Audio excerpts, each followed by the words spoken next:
want to talk a little bit about using resources efficiently, particularly when there's negative externalities. First thing we need to understand is what is an externality. An externality is basically a consequence to a third party that is not involved in the transaction. In other words, you have two parties who are involved in the transaction, but a third party may have consequences as a result of the transaction. So let's say, for example, that you have somebody who sells cigars.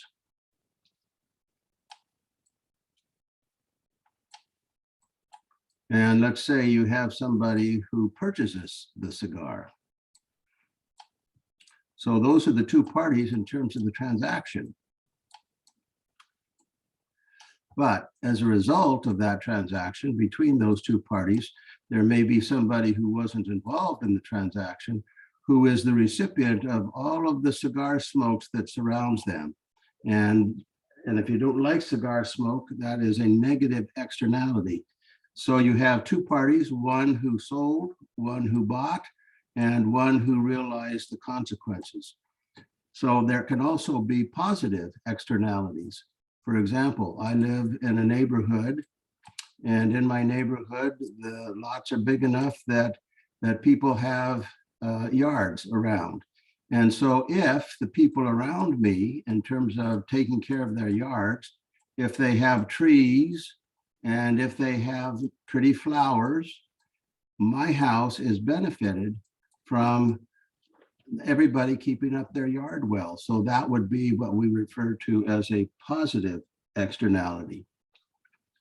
In terms of what that means in terms of those companies that may create products that pollute, if we take a look at those companies and we say, without having them to pay for cleaning up, they may have a price and a quantity at this level. However, if we say, gee, you're polluting, and that pollution is creating a negative externality, and we would like to clean that up, one way for us to do that is to tax you, to put a tax on your product that is polluting.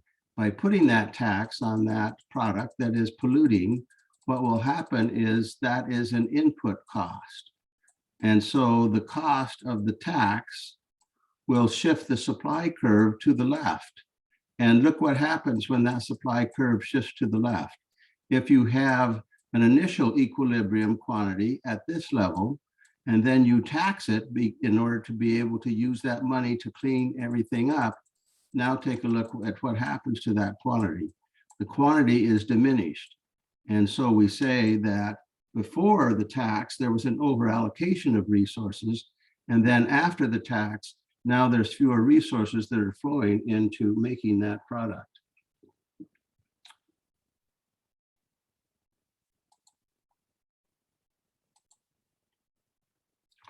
One of the questions that we had in the homework had to do with a negative externality. So in terms of that negative externality, we want to see what happens if we, in terms of that homework question, if we, I'm trying to get it up here. Let me make sure that I get it up. In terms of that negative externality, we'll see what will happen in terms of the amount of product that is produced. So it's worded just a little bit differently. In other words, it's not the product that's being priced, but we're basically taking a look and say, how much cleanup should we have for this negative externality? Because we have a company that's polluting, and we take a look and say, okay, how much abatement are we going to get? In other words, how much cleanup are we going to have? And so in terms of the table, we take a look and what we have is the marginal benefit and marginal cost of cleanup. And so we take a look at terms of how much cleanup we have.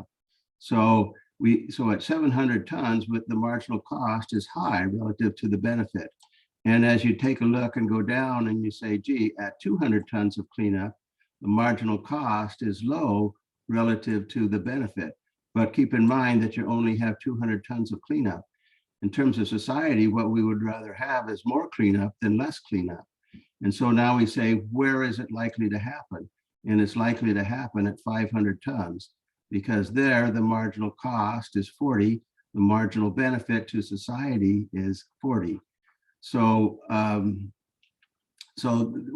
we need to take a look and exercise that in terms of the benefit. We want to look at the benefit not only to the company, but also to the benefit to society. And the marginal cost, we want to take a look at what the cost is relative to the company, plus what the cost of cleanup is. In this particular case, we're only looking at cleanup. And so we take a look and we say, gee, 500 tons matches the marginal cost and the marginal benefit. So that's the answer to question number A. Question number B says, what if the marginal benefit were to somehow increase so that now each of the marginal benefits would now be 50 and 60 and 70. And then it says, okay, now how much cleanup would we have? And so instead of 500 tons, it would move to 600 tons, because at 600 tons is where the marginal cost equals the marginal benefit. So that answers number B. And number C, the question is,